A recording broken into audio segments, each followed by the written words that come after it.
और इसी भी देखिए सोनप्रयाग की अगर बात करें तो वहां पर रेस्क्यू का काम लगातार जारी है। 7,500 लोगों का रेस्क्यू अब तक किया गया है।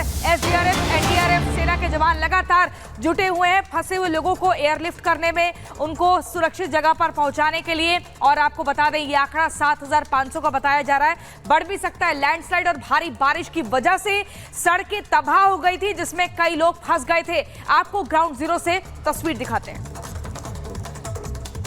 उत्तराखंड के मुख्यमंत्री पुष्कर सिंह धामी लगातार राज्य के गृह सचिव, पुलिस महानिदेशक और गौरव आयुक्त के साथ लगातार बैठक कर रहे हैं और दिशा निर्देश दे रहे हैं कि यात्रियों को जल्द से जल्द सुरक्षित स्थान पर पहुंचाया जाए। और ये आप तमाम तस्वीर सोनप्रयाग की देख रहे हैं। एसडीआरएफ और एनडीआरएफ लगातार उनका रेस्क्यू ऑपरेशन जारी है। अब तक की बात की जाए तो 7,220 से अधिक यात्रियों को सकुशल निकाल दिया गया है। और अब जो नदी किनारे का रास्ता था वहाँ पर पानी अधिक आने के कारण रास्ता यहाँ पर बदला गया है। फिर से यहाँ पर देखिए ये तमाम वो श्रद्धालु हैं जो भीमबली, छोटी लिंचोली, बड़ी लिंचोली के बीच से होते हुए निकल कर आ रहे हैं, गौरीकुंड से होते हुए आ रहे हैं। और ये तमाम अब इस सहारे से यहाँ पर तमाम उन श्रद्धालुओं को निकालने का काम लगातार शुरू हो गया है।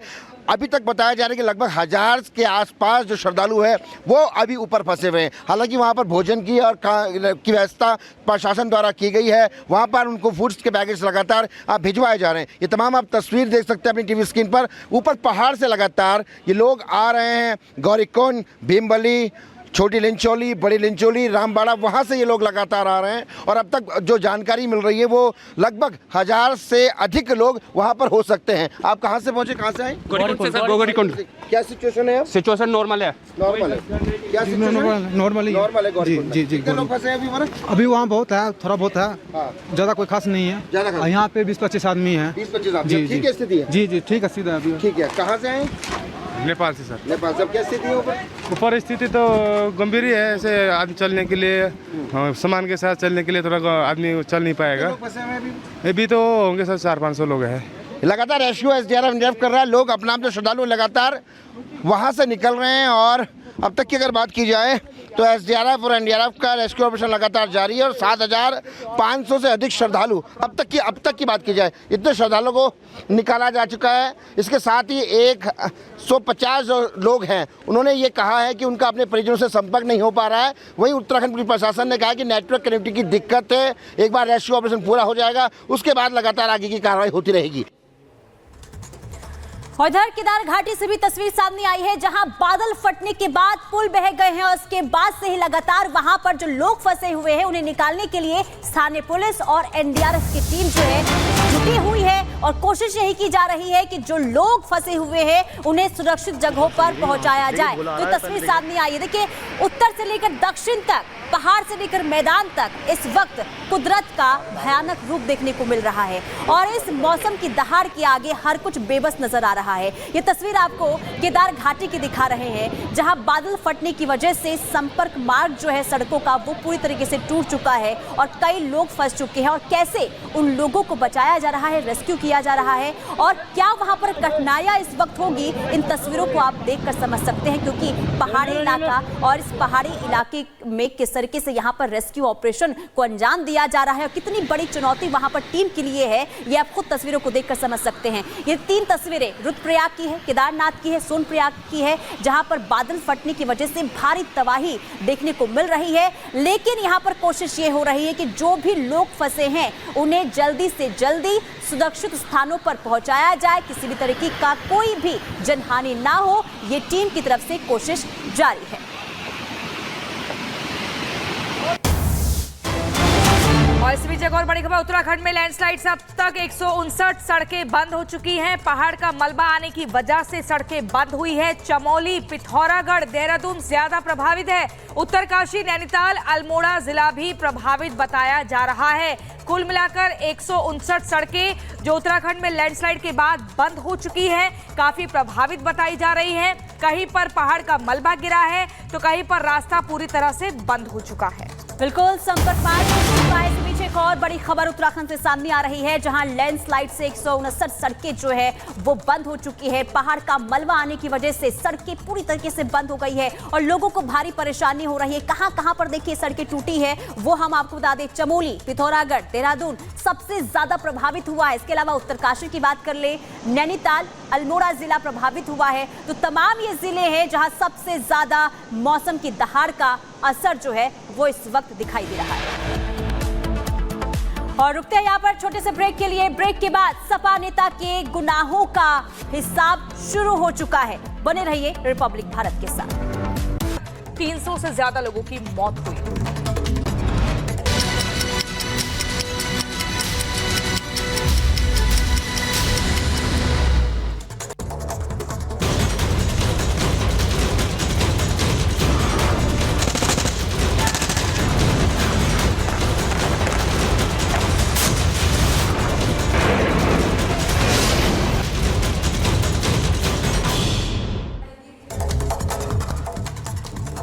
खबरों में आगे बढ़ेंगे और अब बात करेंगे महायुद्ध के अलार्म की। दरअसल आपको बता दें कि हमास चीफ को पहले देखिए उसका जनाजा निकला, इसके बाद हिजबुल्लाह के कमांडर को मिट्टी में मिला दिया गया। इसके बाद से ईरान ने कसम खा ली है कि वो बदला लेकर रहेगा, लेकिन दूसरी तरफ इजराइल ने भी ये कह दिया है कि वो इस जंग से पीछे नहीं हटने वाला है।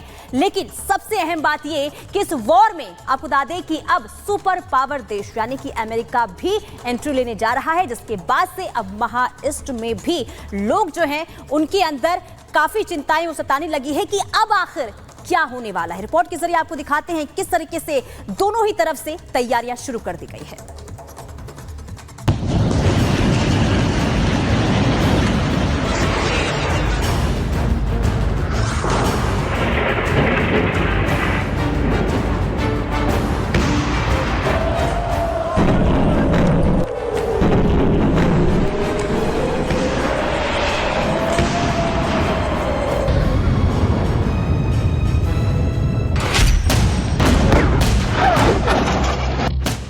इजराइल को कोई छेड़ता है तो वो उसे छोड़ता नहीं, और ये एक बार फिर साबित हुआ।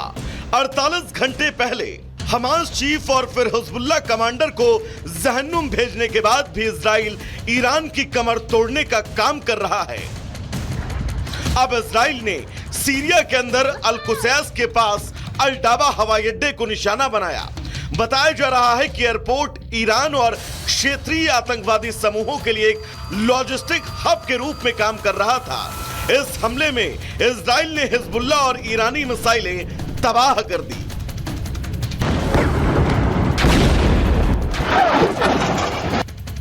इन हमलों के बाद ईरान बदला लेने के लिए छटपटा रहा है। ईरान के सर्वोच्च नेता खामेनेई ने इजराइल पर हमला करने का आदेश जारी किया है। वह इजराइल को कई देशों और समूहों की तरफ से गंभीर परिणाम भुगतने की चेतावनी दी गई। इन धमकियों के बीच इजराइल ने भी हमले का मुंहतोड़ जवाब देने की तैयारी कर ली। Hezbollah is a global terror organization that poses a global threat. Their ongoing aggression and attacks are dragging the region into a wider escalation. As we have said many times, while we prefer to resolve hostilities without a wider war, we remain fully prepared for any scenario. हानिया की मौत के बाद से पूरे पश्चिमी Asia में तनाव खतरनाक स्तर पर है और महाजंग का काउंटडाउन शुरू होने की बात कही जा रही है। हमास चीफ की मौत के बाद ईरान,